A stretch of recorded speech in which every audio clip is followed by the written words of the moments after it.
Andy, you say give us a quick hello, make sure we can hear you there back on the call. Hello. Hi there. Okay.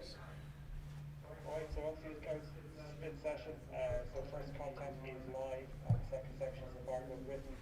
And if you're not asking a question, can you have your mic on muted, please? And I think we're ready to go. Let's get underway. Hi Andy, how's it going? Hi Sinead. How are you? Obviously Henshine for Ringrose, was it a relatively straightforward decision to stick with the team and obviously Farrell then on the bench? Yeah, relatively straightforward enough, although Stu McCluskey and Chris Farrell have both trained excellent, so again, we wanted to look at the start of the week and see how things developed. Robbie's earned the right and Chris comes and slots in onto the bench. Obviously we know what's at stake and obviously the bonus point win. Does this game require a high risk strategy between attacking and defending a great attacking team? High risk strategy, probably not. A plan that we know that we're comfortable with, that we can play our own game and see how that affects France along the way as well. It's going to be a game of feel, isn't it? The game's for 80 minutes, and we'll feel how the game's going throughout. But there certainly won't be one of high risk strategy. Otherwise, you've seen the type of team that we're playing against. We could end up shooting ourselves in the foot massively. Yeah, exactly. Is that the fear almost that you have to be aware of? Well, games take their own momentum for all sorts of different reasons, and you've got to create your own look by the intent in your game, and that's not from a risk point of view. That's from an attitude point of view. It's a big game that we want to win. We want to win for everyone in Ireland, and we want to win for ourselves as well. It's a massive game. We know that, but we can't let the occasion get in the way of the plan going forward.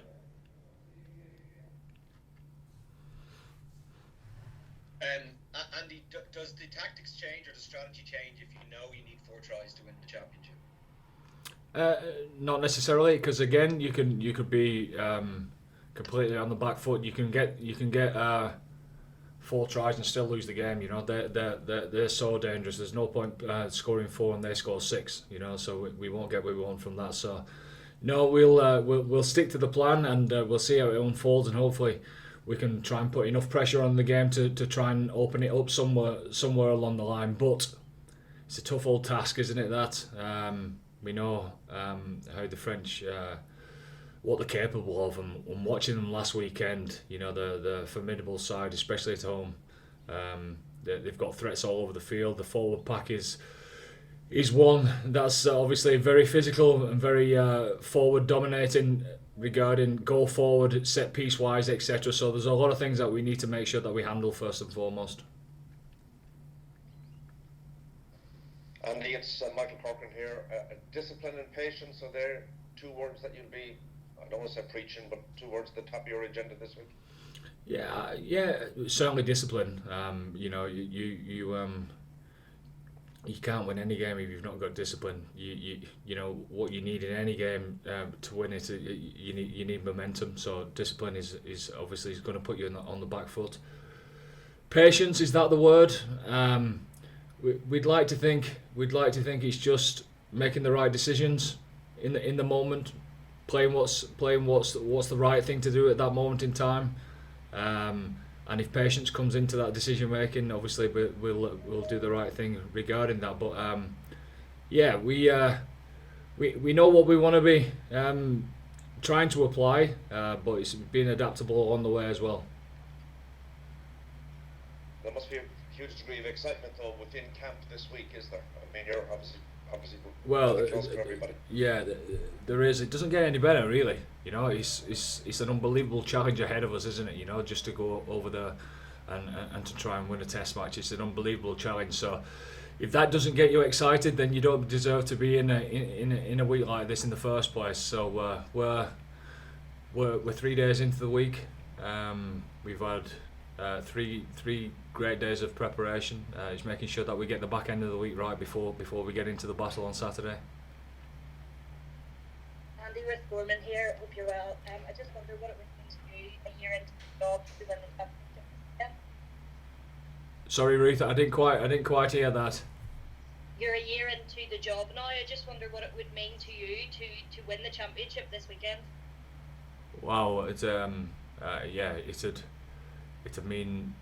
be unbelievable to even think about it. I don't know if I'm allowing myself to go there. Just to be involved with this group of lads, this special group, I suppose. If you win trophies, you win trophies together, and it's certainly nothing to do with me, to be a collective effort. Andy, how's it going? Pat here. I'm just wondering, how many travelling reserves are you able to bring over to Paris with you? Is it limited to a restricted number of people, or are you allowed to bring maybe up to 6 or 7 with you? We'll be travelling with 31.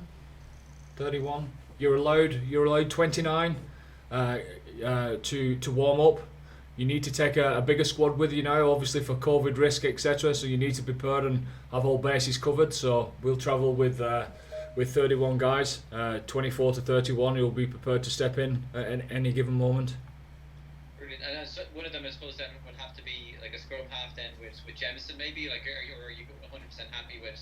Yeah, it's like last week. Kieran Marmion came in with us into the hotel in Dublin before the game. So it's the same thing applies. Mamo will travel with us to Paris.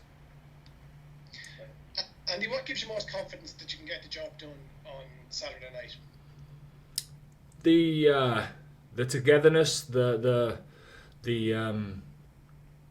thought process amongst the group that we're not just doing it for the individual, we're doing it for the group, and obviously for what's going on in the country at this moment in time. The added little addition of we've got a stalwart in our team that's got his 100th cap. It's a pretty special week for us all. Do you think the absence of a crowd will help you? I don't know.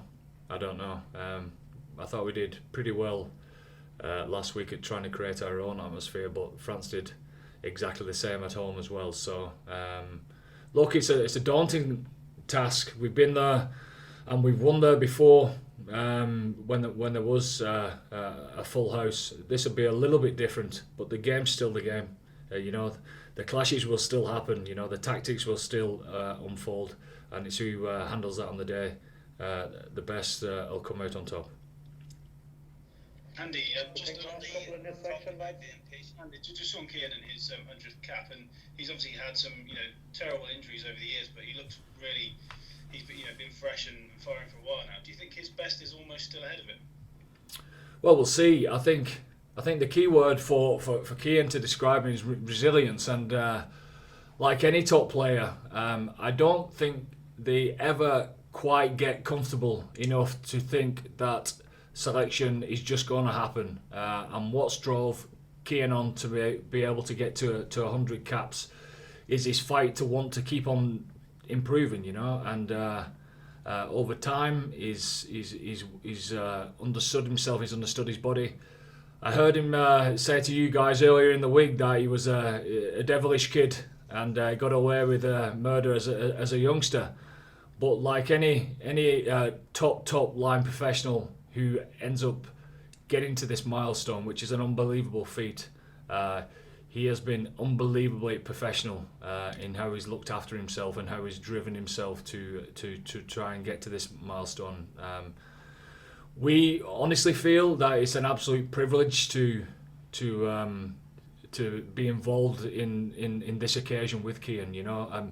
I feel unbelievably fortunate that as a coach I'm able to select him for his 100th. I actually feel like a cheat, really, because there's far more coaches that's done far more down the lines than I have.